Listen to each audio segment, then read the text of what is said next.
ভাগ্য, কত সুন্দর শব্দ এই ভাগ্য। কিন্তু যতটা সুন্দর ঠিক ততটাই রহস্যময় এই শব্দ। কখন কি হবে কেউ জানে না।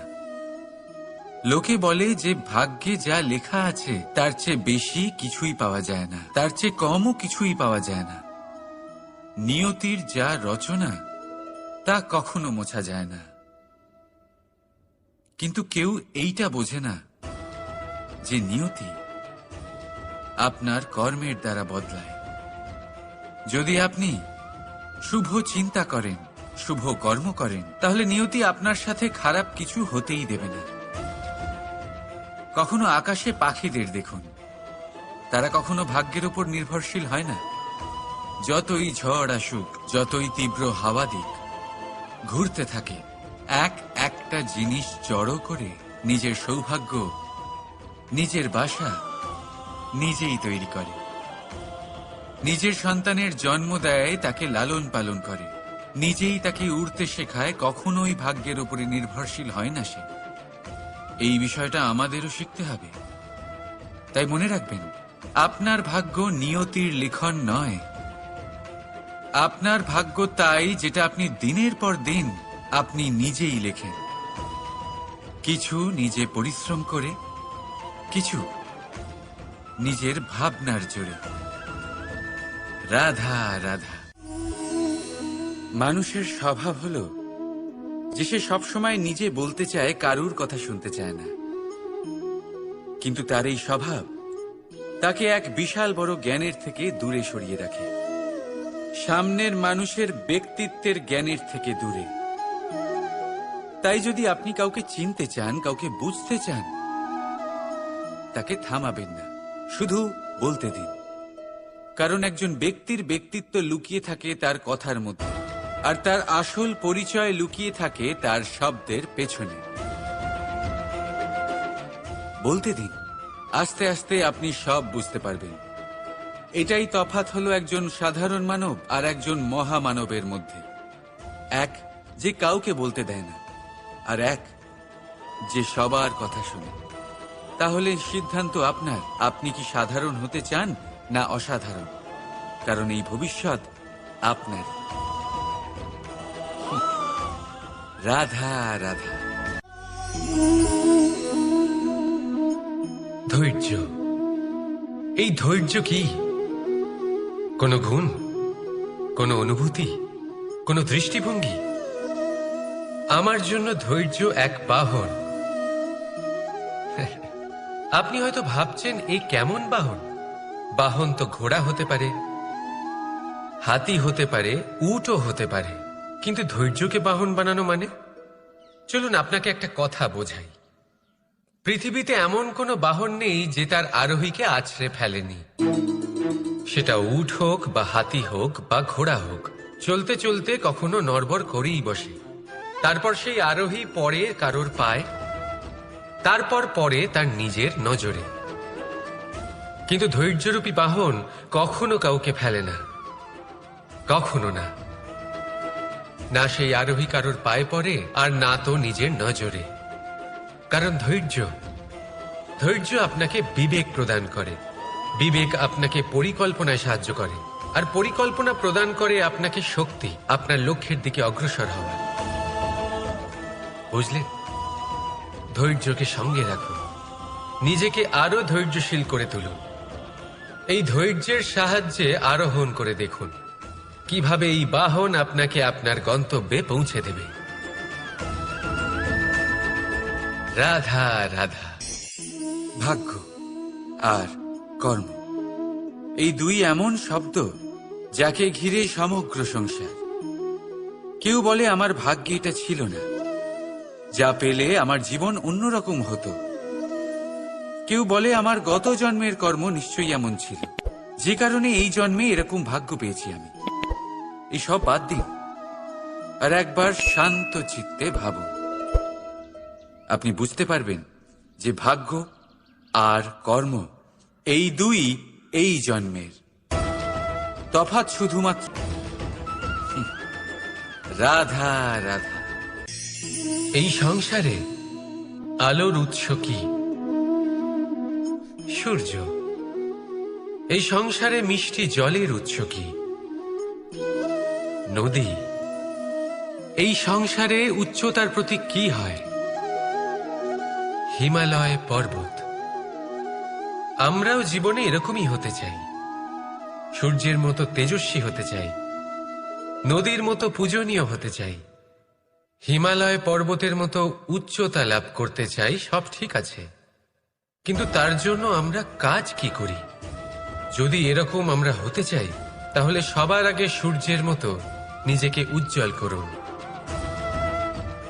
সূর্যের সব থেকে বেশি আলো নিজের অন্তরে থাকে। নদীর মতো নিজের পথ নিজেই তৈরি করুন। পাথরের সাথে ধাক্কা খাওয়ার পরেও থেমে না যাওয়া শিখুন। হিমালয় পর্বতের মতো উচ্চতা লাভ করতে হলে সেটার মতো অটল থাকতে শিখুন। একটা কথা অবশ্যই মনে রাখবেন, নিজেকে জ্বালাবেন, তবেই সংসারকে আলোকিত করতে পারবেন। রাধা রাধা। প্রতীক্ষা, প্রয়াস, এই দুই জীবনের অভিন্ন অঙ্গ। দেখতে গেলে আমরা জীবনে কারোর না কারোর প্রতীক্ষা অবশ্যই করি। সে কোনো ব্যক্তি হোক বা সময় হোক বা কোনো ভাবনা, সবকিছুই হতে পারে। আর দেখতে গেলে সব সময় কেউ না কেউ কিছু প্রয়াসও করে চলেছে। যেমন সাফল্য আসার প্রতীক্ষা, বিফলতা যাতে না আসে তার জন্য প্রয়াস, সুখ আসার প্রতীক্ষা, দুঃখ যাতে না আসে তার জন্য প্রয়াস। এবার প্রতীক্ষা আর প্রয়াসের মধ্যে এক ঘনিষ্ঠ সম্পর্ক রয়েছে, আর তা হল যিনি প্রতীক্ষা করেন তিনি ঠিক তাই পান যা একজন প্রয়াস করা ব্যক্তি পেছনে ফেলে আসে। তাই প্রতীক্ষা নয়, প্রয়াস করুন। এই প্রয়াসের মধ্যেই সুখের চাবিকাঠি রয়েছে। রাধা রাধা। মানুষ কর্ম করেন। আমি বারংবার বলি যে ফলের আশা করবেন না। তাও মানুষ কোথাও না কোথাও নিজের কর্মের বদলে কোনো না কোনো ফলের আশা অবশ্যই রাখেন। কখনো তিনি সফল হন, কখনো অসফল। সেই জন্যই আমি বলি যে ফলের আশা কখনো রাখবেন না, কারণ সাফল্য বা অসফলতা মনের মধ্যে রাখলে কখনো কোনো লাভ হয় না। যদি সাফল্য মনের মধ্যে রাখেন তাহলে অহংকার জন্ম নেবে। যদি অসফলতা মনের মধ্যে রাখেন তাহলে এক হীনমন্যতায় আপনি ভুগবেন, যা দিয়ে কোনো শুভকর্ম হবে না। সেই জন্য শুধুই কর্ম করে যান, কর্মেই মগ্ন থাকুন। আর আসুন আমার সাথে ভালোবেসে বলুন, রাধা রাধা। বন্ধু আর শত্রু, প্রত্যেকের জীবনের একটা বড় অংশ এর উপরে নির্ভরশীল হয়ে থাকে। আপনার জীবনে সফলতা আর অসফলতাও এর উপরে নির্ভরশীল। কিন্তু এই বন্ধু এবং শত্রুদের খুঁজে পাওয়ার জন্য আপনাদের বাইরে যাওয়ার প্রয়োজন নেই, কারণ এরা স্বয়ং আপনার ভেতরেই আছে। আপনি যদি বিনম্র থাকেন, যদি আপনি নিরন্তর প্রয়াস করতে পারেন, তাহলে আপনার কোনো বন্ধুর প্রয়োজন নেই। যদি আপনার মধ্যে অহংকার থাকে, যদি প্রতি কথায় আপনার মধ্যে ক্রোধ উৎপন্ন হয়, তাহলে আপনার শত্রুর কোনো প্রয়োজনই নেই। নিজের অন্তরের এই বন্ধু ও শত্রুকে চিনুন, আর আমার সাথে ভালোবেসে বলুন, রাধা রাধা। একে চিনতে পারলেন? একে কুঠার বলা হয়। আপনারা জীবনে কোথাও না কোথাও কোনো না কোনো রূপে এটা দেখেই থাকবেন। একটা ব্যাপার নিশ্চিত, এই কুঠার ছাড়া কোনো বৃক্ষকে কাটতে পারা সরল নয়। এবার আপনি কখনো এটা ভেবেছেন, এই কুঠার, এর এই অংশ, এর মুখটাই যদি না থাকে তাহলে কি হবে? এ শুধুমাত্র কোনো বৃক্ষই নয়, তার কোনো ডালও কাটতে সক্ষম হবে না। এবারে ভাবুন, এই শুকনো কাঠের হাতল এ আমরা কোত্থেকে পেলাম? কোনো এক বৃক্ষ থেকেই। সেই ডাল যাকে কেটে ফেলা হয়েছিল এক বৃক্ষকে কাটার জন্য এই ডালই শস্ত্ররূপে প্রস্তুত। আমাদের জীবনে আমাদের প্রিয়জন, আমাদের আপনজন যখন সময় কখনো কখনো তাদের সঙ্গ না দেয়, যদি তারা দৈন্য দশায় থাকেন, তাহলে তাদের সঙ্গ কখনো ছাড়বেন না। ওনাদের প্রয়োজন শুধুমাত্র মনোবল। তা তাদের দিন। তাদের সাহায্য করা আপনার কর্তব্য। হয়তো তাদের সাথে থেকে আপনার কোনো লাভ হবে না, কিন্তু তাদের দূরে থাকাতে আপনার ক্ষতি অবশ্যই হতে পারে। সর্বদা সাহায্য করুন। সঠিক সময় আসলে তা আপনার সহায়ক অবশ্যই হবে। রাধা রাধা। আমাদের মধ্যে বেশিরভাগ মানুষেরই এই অভিযোগ থাকে যে মানুষ তখনই আমাদের স্মরণ করেন যখন সেই সময় আসে যখন আমাদেরকে প্রয়োজন হয়, যখন কোনো কাজ থাকে। যখনই এই সময় পেরিয়ে যায়, তাদের কার্যসিদ্ধি হয়ে যায়, তারা আমাদের থেকে দূরে চলে যান, ভুলে যান আমাদের। এবার এই বিষয়ে ভেবে খারাপ অবশ্যই লাগে। এই পরিস্থিতিকেই অন্য এক দৃষ্টিভঙ্গি দিয়ে দেখার চেষ্টা করুন। মনে রাখবেন, মানুষ প্রদীপের সন্ধান তখনই করেন যখন তার জীবনে অন্ধকার থাকে। আপনি প্রসন্ন হয়ে উঠুন, কারণ আপনার কাছে সেই সুযোগ আছে যে কারোর জীবনে প্রকাশের কিরণ আনতে পারছেন, কাউকে সঠিক পথ দেখাতে পারছেন, কারোর সহযোগিতা করতে পারছেন, এই পুণ্য অর্জন করতে পারছেন। কারোর থেকে কোনো আশা রাখার দরকার নেই। যার আপনাকে যতটা প্রয়োজন তাকে ততটাই সাহায্য করুন, ততটাই সবাইকে প্রেম বিতরণ করুন। আর এই প্রেমের ভাব নিয়েই আমার সাথে বলুন, রাধা রাধা। এটা সেই নৌকার প্রতিরূপ যা আমাদের নদী পার করায়। এবার বিষয়টা একটু ভেবে দেখুন। সেই বিশাল নৌকা যা আমাদের নদী পার করায়, সেটার নির্মাণ নদীতে নয়, ডাঙায় হয়। আর যদি আমরা এটাকে নদী অবধি পৌঁছতে চাই, তাহলে আমাদের দরকার পড়ে কোনো গরুর গাড়ির অথবা ঘোড়ার গাড়ির। তার সাহায্যে একে বহন করা হয়। এবার পথে যদি কোনো জলধারা আসে, কোনো নদী আসে, আর সেটাকে পার করতে হয়, তাহলে তখন সেই নৌকার ওপরে গাড়ি রাখা হয়, তারপর তাকে পার করা হয়। অর্থাৎ এই যাত্রা দুজনের সংযোগ ছাড়া সম্পূর্ণ হতেই পারবে না।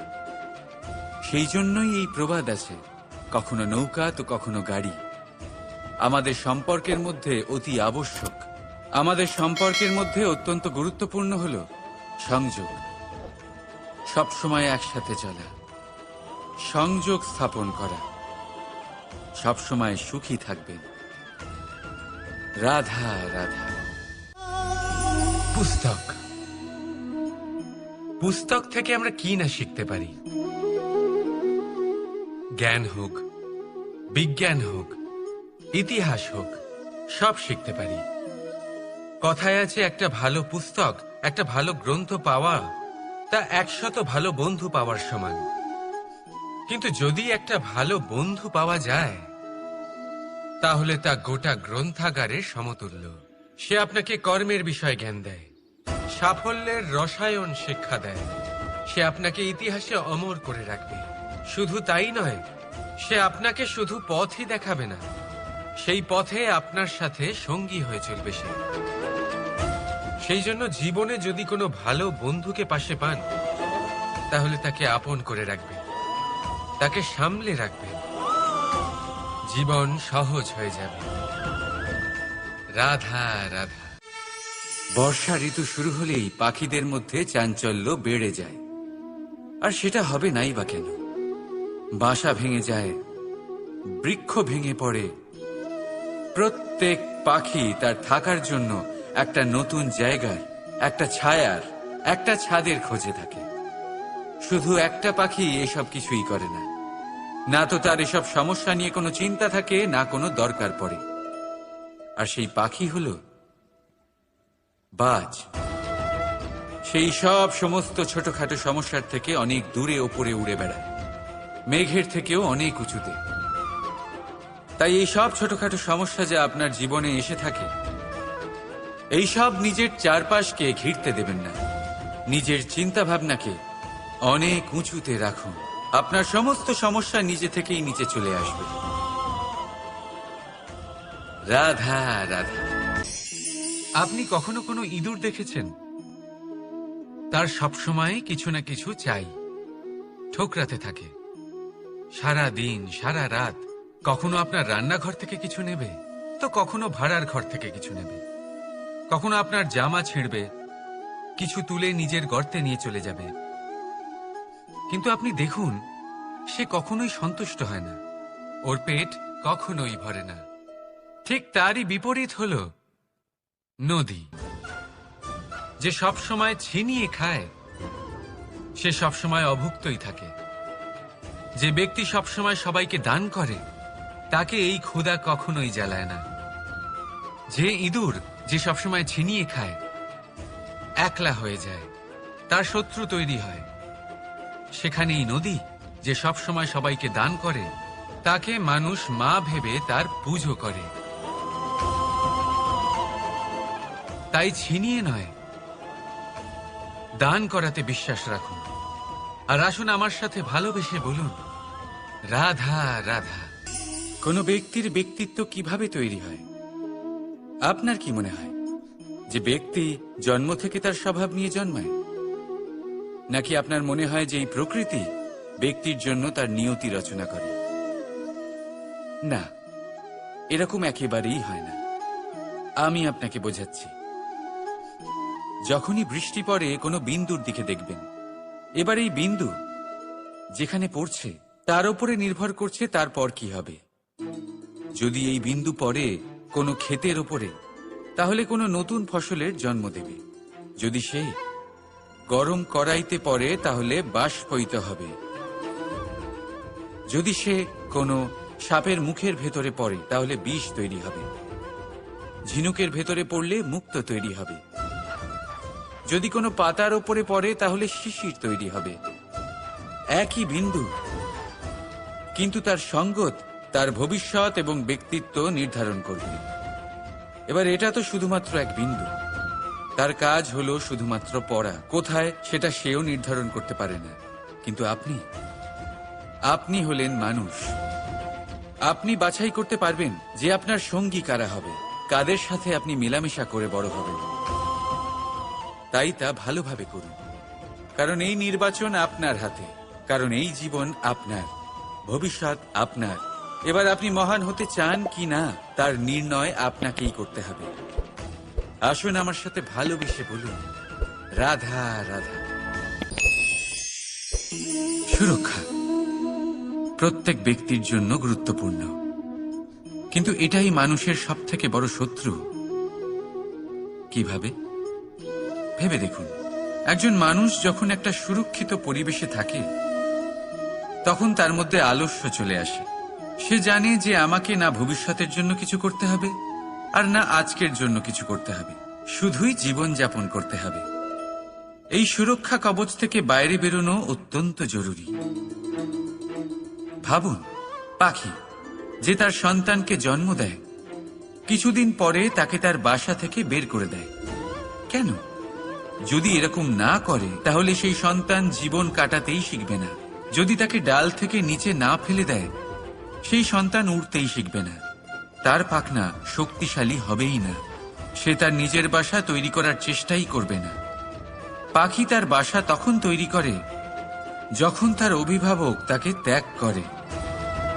মনে রাখবেন, আপনি সুরক্ষা কবচের বাইরে বেরোলে বিপদ অবশ্যই আসবে, যার জন্য আপনি সতর্ক হবেন, তার মোকাবিলা করবেন, শক্তিশালী হবেন।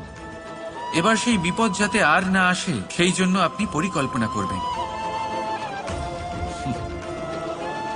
তাই যদি আপনি নিজের বিকাশ চান, তাহলে যখনই আপনার মনে হবে যে আপনি একটা সুরক্ষিত পরিবেশে রয়েছেন, সুরক্ষিত কবচের মধ্যে রয়েছেন, তখন সেখান থেকে বাইরে বেরোন। সেখানেই পাবেন আপনার বিকাশ। রাধা রাধা। এই উই ধরা গাছের গুড়ি দেখতে পাচ্ছেন আপনারা? কোনো এক সময় এটা একটা সুগঠিত কাণ্ড ছিল। কোনো একদিন এক সুদূর বন থেকে একটি উই পোকা এখানে আসে, এতে বাসা বানায়। এই গাছের গুড়ি তখন কোনো প্রতিবাদ করেনি। তারপর দেখতে দেখতে সময়ের সাথে আরো উই এখানে জমাট বাঁধে আর ক্রমাগত তাদের সংখ্যা বাড়তে থাকে। আর দেখতে দেখতেই এই কাঠের গুঁড়ি আর প্রতিবাদ করার মতো অবস্থাতেই থাকে না, নিজেই এক শুকনো কাঠে পরিণত হয়। কিছু বুঝতে পারলেন? অসৎ সঙ্গ, অসৎ অভ্যাস সময় থাকতে থাকতে বন্ধ করে দিন। আর যদি এরম না হয়, এ আপনার জীবন চক্র স্তব্ধ করে দেবে। রাধা রাধা। এই পাত্র দেখছেন আপনারা? কি সুন্দর এটা! জলকে শীতল রাখে আর ঘরকে সুন্দর। এবারে ভাবুন, যদি এই পাত্র আমার হাত থেকে পড়ে যায় তাহলে?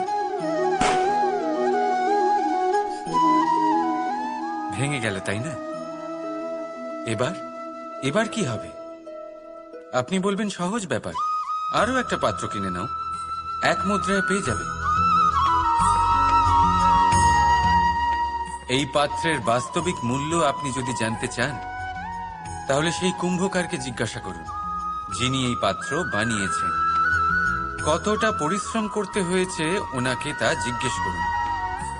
সর্বপ্রথম তিনি সেই মাটি মেখেছেন, তারপর তাকে চাকায় বসিয়ে গঠন করেছেন, তারপর কতবার চেষ্টা করে তাকে সঠিক আকার দিয়েছেন, তারপর আগুনের তাপে পুড়িয়ে তাকে কঠিন বানিয়েছেন, তারপর রং করে তাকে সাজিয়ে আমাদের সামনে প্রস্তুত করেছেন। এত পরিশ্রম দ্বারা তৈরি এই পাত্র আমরা স্বল্প দামে নিজের করে নিলাম। এটাই হয় পরিবারের সাথেও। অনেক সময় মানুষ আবেগের বশে, স্বার্থের কারণে এই পরিবারকে ভেঙে ফেলে। কখনো ভেবেছেন সেই মাতা পিতার বিষয়, যারা সেই পরিবারকে গড়ে তুলেছেন, তাকে আগলে রেখেছেন, পালন পোষণ করেছেন? কখনো ভেবেছেন সেই বিষয়ে? ভবিষ্যতে যদি কখনো এরকম কোনো চিন্তাধারা মাথায় আসে, এমন কোনো ভাবনা আসে যার কারণে আপনি পরিবারকে ভাঙতে চলেছেন, নিজেকে আটকে নিন। নিজেকে মনে করান সেই মাতা পিতার বিষয়ে, ওনাদের পরিশ্রমের বিষয়, ওনাদের ধৈর্যের বিষয়, তাদের প্রেমের বিষয়। আপনার আশা আবেগ, আপনার স্বার্থসিদ্ধি, এই সব কিছু তার সামনে খুবই ছোট মনে হবে। রাধা রাধা।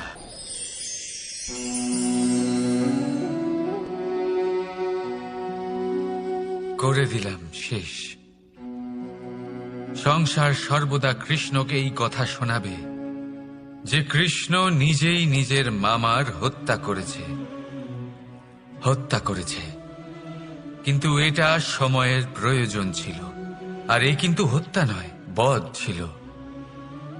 আর ব্যক্তি নিজের বধ নিজেই ডেকে আনে। এই সংসারে এগিয়ে চলা অতি আবশ্যক, কিন্তু কোথায় নিজেকে থামাতে হবে সেটা জানা তার চেয়েও বেশি আবশ্যক। আর যে এটা বুঝতে পারে না, তার অন্ত সুনিশ্চিত। যে ব্যক্তি নিজের ভুল বুঝতে পারে তার মুক্তি লাভ হয়, আর যে স্বীকারও করতে পারে না তার বধ সুনিশ্চিত। মথুরার রাজা কংস, তার বধ এই জন্য হয়নি কারণ সে আমায় হত্যা করার প্রয়াস করেছে, আমার মাতা পিতা বা আমার দাদুকে বন্দী করেছে। ওর বধ এই জন্য হয়েছে যে ওর ঘৃণা প্রেমের সীমায় আসা সত্ত্বেও থামেনি। কংস মামা এটা কখনো বোঝেনি যে নিজেকে কখন থামাতে হবে। আর যা কিছু সে করেছে, যত পাপ সে করেছে, তা নিয়ে কখনো মন্থনও করেনি। অনেকবার বোঝানোর পরেও সব সময় প্রেমের থেকে মুখ ফিরিয়েছে। আর কি করল? শুধুই ঘৃণার দ্বারা এই ভালোবাসার ক্ষতি করার চেষ্টা করল। তাই মনে রাখবেন, এই সংসার, এর জীবন শক্তি হল প্রেম। আর যে এই প্রেমের ক্ষতি করার চেষ্টা করবে, তার অন্ত, তার বধ সুনিশ্চিত। রাধা রাধা। সূর্যের তাপ এতটাই প্রখর হয়, তা সমস্ত বনস্পতিকে শুষ্ক করে দেয়। পুকুর হোক, নদী হোক, সরোবর হোক, সমস্ত শুষ্ক হয়ে যায়। কিন্তু আপনি কখনো শুনেছেন সূর্যের তাপে সমুদ্র শুকিয়ে গেছে? এমন কখনোই হয় না। আর এর পেছনেই লুকিয়ে রয়েছে এক অমূল্য জীবনের শিক্ষা। সমুদ্রের মতো নিজেকে ধৈর্যশীল করে তুললে, নিজেকে সংযমী করে তুললে, সূর্যের তাপ আপনার কোনো ক্ষতি করতে পারবে না। আপনার অন্তর থেকে সেই তাপ বাষ্পায়িত হয়ে মেঘ তৈরি হয়ে সূর্যকে ঢেকে দেবে, আর তারপর হবে শুধু সাফল্যের বৃষ্টি। তাহলে আসুন আর আমার সাথে ধৈর্যের সাথে বলুন, রাধা রাধা। মানুষ অসুস্থ কেন হন? শারীরিক দুর্বলতার কারণে? না, মানুষ অসুস্থ হন তার মানসিকতার কারণে, তার বিবেকের কারণে, তার কর্মের কারণে, তার ক্রোধের কারণে। আর যখন কেউ সুস্থ হন, ঠিক হয়ে যান, তার মানে এটা নয় যে শুধু ওষুধের জন্য তিনি সুস্থ হয়েছেন। না, এটা কারোর তার প্রতি প্রেমের প্রভাব, বিশ্বাসের প্রভাব, সম্বলের প্রভাব। শুধুমাত্র ওষুধ দিয়ে কিছুই হয় না। যদি মনে প্রেম থাকে, বিবেক থাকে, বিশ্বাস থাকে, সম্বল থাকে, তবেই সেই ওষুধ কাজ করতে পারে। তাই মনে রাখবেন, এই জীবন হলো অত্যন্ত ছোট। মনে প্রেম ভাব রাখুন, মিত্রতা করুন, শত্রুতা নয়। ভালোবাসুন, বিদ্বেষ নয়। আর এই ভালোবাসার সাথেই বলুন, রাধা রাধা। মানুষ জীবনে সব সময় চিন্তা করে, ভাবতে থাকে যে তার জীবনে কতই না সমস্যা। তারপরে নিজের আশেপাশে দেখে আর ভাবে যে সবাই কত প্রসন্ন, শুধু আমার জীবনেই সমস্যা আছে। কিন্তু বিষয়টা তা নয়। শুধু প্রত্যেক ব্যক্তিরই নয়, প্রত্যেক প্রাণীরও জীবনে সমস্যা আছে। এবার মানুষ একটা পাখিকে দেখে এটাই ভাবে যে এদের জীবন কতটা সহজ। কোনো দেশেরই সীমারেখা এদের ওপর লাগু হয় না। কোথায় থাকবে সেই নিয়েও কোনো ভাবনা নেই। কত শান্তির জীবন এদের। তারপর সে একটা পিঁপড়েকে দেখে আর এটা ভাবে, কি অসাধারণ, এদের তো সারা জীবনই মাটির উপরেই অতিবাহিত হয়, খাবারটাও মাটিতেই পেয়ে যায়। কি শান্তির জীবন এদের। কিন্তু যখন কোনো ঝড় আসে, তখন সবার আগে সেই পাখির বাসাটাই ঝড়ে ভেঙে যায়। এই পাখি যে শাখাতেই গিয়ে বসে পড়ুক, তাদের উপর সবসময় সংকট থাকে যে ওপর থেকে কোনো বড় পাখি এসে তাদের উপর প্রহার না করে, তারা নিজেদের প্রাণ না হারায়। আর যদি কথা বলি পিঁপড়েকে নিয়ে, এদের উপর সবসময় সংকট থাকে যে কোনোভাবে বাতাস বা জল এদের ভাসিয়ে না নিয়ে যায়, কোনো প্রাণী ওকে পা দিয়ে পিষে না দেয়, এই পিঁপড়ে পিষ্ট হয়ে না মারা যায়। দেখুন, সমস্যা প্রত্যেকের জীবনে রয়েছে, আর এই সমস্যা আসতেই থাকবে। এর অর্থ এটা নয় যে এই সমস্যার সম্মুখীন হওয়া যায় না, এর সমাধানও সম্ভব নয়। প্রত্যেক সমস্যার সমাধান অবশ্যই আছে, শুধু শান্ত মনে সেটা খুঁজে বের করতে হবে। তাহলে সেটাই করুন, প্রত্যেক সমস্যার সমাধান করতে থাকুন। যত সমাধান করবেন, জীবন আনন্দময় হয়ে উঠবে। যদি সমাধান না করেন, তাহলে আজীবন দুঃখই পেতে থাকবেন। আসুন আমার সাথে ভালোবেসে বলুন, রাধা রাধা। কর্ম, ধর্ম আর কর্তব্য, এই তিনটি একে অপরের সাথে জড়িত। আর অনেক সময় এই তিনটি পালন করতে করতে আমাদের সেই ব্যক্তির সামনে গিয়ে দাঁড়াতে হয়, তার বিরুদ্ধেই যেতে হয়, যাকে আমরা সব থেকে বেশি ভালোবাসি। কিন্তু সেইখানে এই যুদ্ধ কোনো ব্যক্তিগত যুদ্ধ থাকে না। এ হলো কর্ম, ধর্ম আর কর্তব্যের যুদ্ধ। এটা সরল নয়, অত্যন্ত কঠিন হয় তার সম্মুখীন হওয়া যাকে আমরা সব থেকে বেশি সম্মান করি। কিন্তু আমাদের তো আমাদের ধর্মের পথে চলতেই হবে, কারণ আমরা কর্মবদ্ধ, কর্তব্যবদ্ধ, আর এটাই করা উচিত। শুধু এটুকু মনে রাখবেন, যদি আপনার উদ্দেশ্য শুভ হয়, আপনার ভাবনা শুভ হয়, আপনি যদি কর্ম, ধর্ম আর কর্তব্যের পথে অগ্রসর হন, তাহলে এই প্রক্রিয়াতে যদি আপনাকে আপনার আরাধ্যেরও সামনে দাঁড়াতে হয়, তাহলেও আপনার কোনো ক্ষতি হবে না। তাহলে আসুন আর আমার সাথে ভালোবেসে বলুন, রাধা রাধা। সাথী। সাথী এই শব্দটির ব্যাখ্যা কে কিভাবে করে? মিত্র, সখা, বন্ধু। কিন্তু অর্থ একটাই, তিনি যিনি আপনার সঙ্গী হন আর তিনি যার সাথী আপনি হন। এবার সব থেকে বড় প্রশ্ন হলো এটাই যে তিনি কে হতে পারেন যাকে আপনি আপনার সাথী বলে মেনে নিতে পারেন, নিজের সখা, নিজের মিত্র, নিজের বন্ধু মেনে নিতে পারেন। আপনার সাথী হলেন তিনি যিনি দুঃখের সময় আপনার পাশে থাকবেন, আপনার হাত ধরে থাকবেন। আপনার সাথী হলেন তিনি যার হাত আপনি নিজের সুখের দিনে ধরে থাকবেন। সেই সাথীরই হাত ধরুন যিনি দুঃখে সবসময় আপনাকে সাহায্য করার জন্য তৎপর হয়ে থাকেন, আপনার পাশে থাকেন, আর যাকে সুখের দিনে আপনি আপনার সাথে রাখতে পারেন। আর যখন আপনার সাথে আপনার এই সাথী থাকবে, তখন আপনি এটা বুঝবেন যে যখন জীবনে দুঃখ আসে, তখন এই দুঃখ কমে যায়, সবার মধ্যে ভাগ হয়ে যায়। আর যদি তখন সুখ আসে, তাহলে সেটা সবার উপস্থিতিতে আরো বেড়ে যায়। এটাই হলো প্রেম, এটাই হলো ভালোবাসা, এটাই হলো সঙ্গ, যেমন সম্পর্ক আমার আর রাধার মাঝে। তাহলে আসুন আর আমার সাথে ভালোবেসে বলুন, রাধা রাধা। মানুষ এক অত্যন্ত বিচিত্র প্রাণী। পরিকল্পনা করে, ষড়যন্ত্র করে, প্রচেষ্টা করে, কাউকে পরাজিত করার চেষ্টাও করে। সাপকে একটা দড়ি মনে করে হাতে চেপে ধরার চেষ্টা করে, কিন্তু একটা কথা বুঝতেই পারে না, সময়ের এই সাপ, এটা হাতে চেপে ধরাই যায় না। আর আপনি যা করবেন তা আবার ফিরে আসবে আপনারই সামনে। দেখুন, এতে কিছুই যায় আসে না যে আপনি কুম্ভকারের পুত্র নাকি কৃষ্ণের পুত্র। যদি আপনি অনুচিত কর্ম করেন, তাহলে আপনার সাথেও অনুচিতই হবে। অশুভ কর্ম করলে আপনার সাথেও অশুভই হবে। কুরু বংশ অত্যন্ত মহান বংশ ছিল। এই কুরু বংশ কি হলো তার সাথে?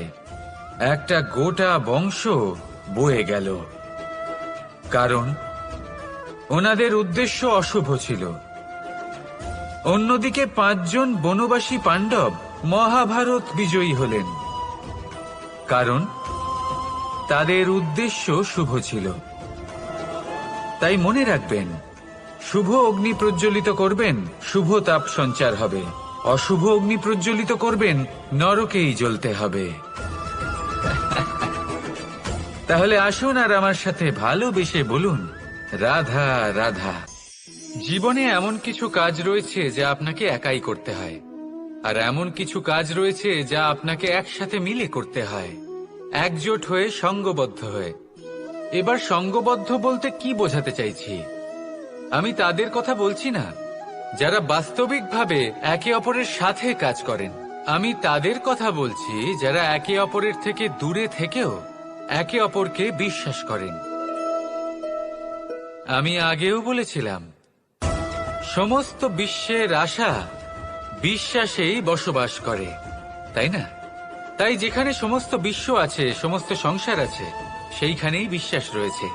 তাই আপনার আশেপাশে এমন দল সঙ্গবদ্ধ করুন যাদের আপনার উপর বিশ্বাস আছে আর যাদেরকে আপনি বিশ্বাস করতে পারেন। তাহলে আসুন আর আমার সাথে ভালোবেসে বলুন, রাধা রাধা। আমরা যে মানুষকে চাই, যাকে আমরা ভালোবাসি, তাকে একটা উপহার অবশ্যই দিতে চাই। এমন এক উপহার যা ওনার ভালো লাগবে, যা শ্রেষ্ঠ হবে, অতি প্রিয় হবে, বহুমূল্য হবে, বা বলতে পারেন মূল্যবান হবে। তাই আমরা কি করি? আমরা বাজারে যাই, তার জন্য স্বর্ণ, আভূষণ, হিরে, মুক্ত এইসব নিয়ে আসি। কিন্তু এটাই কি সর্বশ্রেষ্ঠ উপহার? কখনোই না।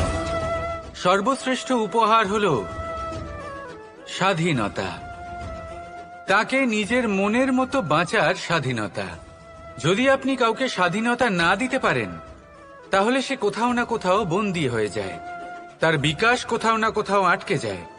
কিন্তু যদি আপনি কাউকে স্বাধীনতা দিতে পারেন, তাহলে আপনি দেখবেন ও সমস্ত সংসারকে, এই জীবনকে নিজের দৃষ্টিভঙ্গি দিয়ে দেখবে, বুঝবে যে কোনটা হলো উচিত আর কোনটা হলো অনুচিত, আর এটাই হলো সর্বশ্রেষ্ঠ।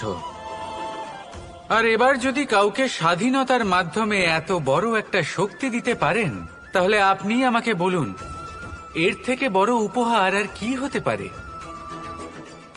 আসুন আর আমার সাথে ভালোবেসে বলুন, রাধা রাধা।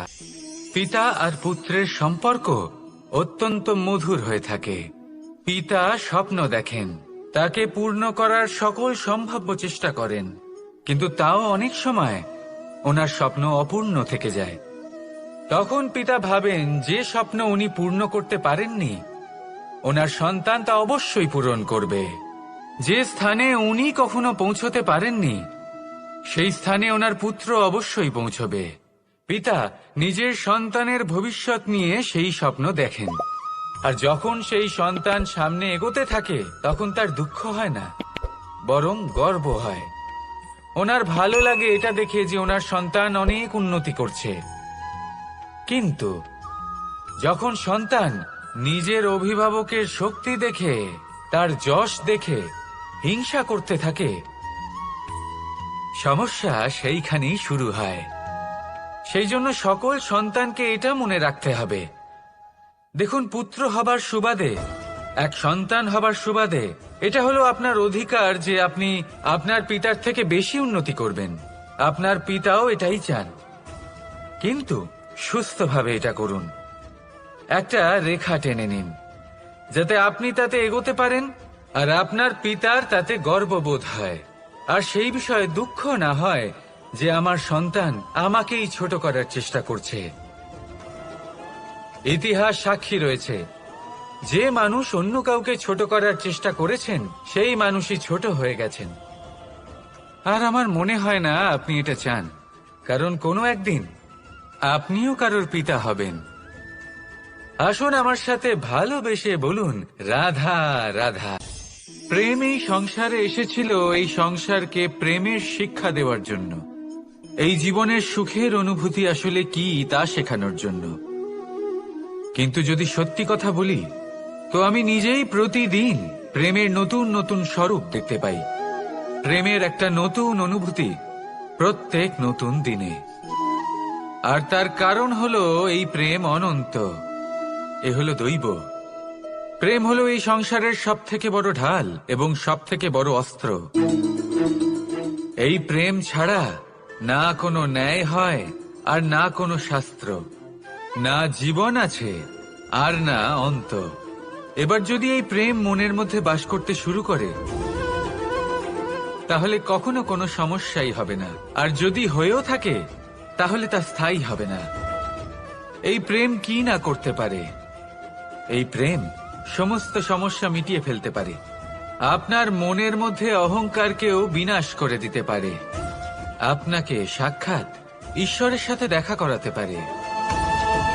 তাই প্রেমের দ্বারা প্রয়াস করতে থাকুন, এই সংসারের প্রত্যেক মানুষকে, প্রত্যেক বস্তুকে, প্রত্যেক জীব জন্তুকে ভালোবাসবেন।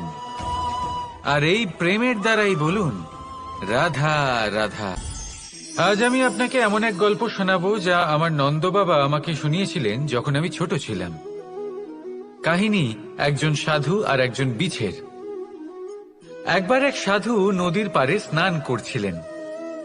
উনি দেখলেন যে জলের প্রবাহে একটা বিছে ভেসে যাচ্ছে। তার প্রাণ বাঁচানোর জন্য উনি তাকে তুলে নদীর পাড়ে রাখার চেষ্টা করলেন, কিন্তু যেই সেই বিছেকে উনি হাতে তুললেন, সেই বিছে ওনাকে কামড়ে দিল। সাধু আবার চেষ্টা করলেন, সেই বিছেকে হাতে নেওয়াতে সে আবার তাকে কামড়ে দিল। আরো একবার চেষ্টা করাতে ওনার শিষ্য ওনাকে জিজ্ঞেস করল, এ আপনি কি করছেন গুরুদেব? এসব কি হচ্ছে? আপনি তারই প্রাণ বাঁচানোর চেষ্টা করছেন যে আপনাকে কামড়ে দিচ্ছে। গুরুদেব উত্তর দিলেন যে ও বিছে হয়েই নিজের কর্ম করছে, নিজের প্রবৃত্তি, নিজের ব্যবহার বদলাচ্ছে না। তাহলে আমি সাধু হয়ে তা কেন বদলাবো? এর তাৎপর্য হলো সরল, যে সংসারে কিছু মানুষ আছেন যারা হয়তো খারাপ, দুষ্ট প্রকৃতির, আর হয়তো তারা কখনোই বদলাবেন না, কখনোই কোনো পরিবর্তন আসবে না। কিন্তু তার মানে এই নয় যে আমরা আমাদের কর্ম করা ছেড়ে দিই, আমরা আমাদের প্রচেষ্টা ছেড়ে দেব। আগে না, আমাদের তো করতেই হবে, কারণ ইতিহাস সাক্ষী আছে যে এই চেষ্টা এই সংসারের ধারাকেও বদলে দিতে পারে। তাহলে আপনিও আসুন আর আমার সাথে ভালোবেসে বলুন, রাধা রাধা।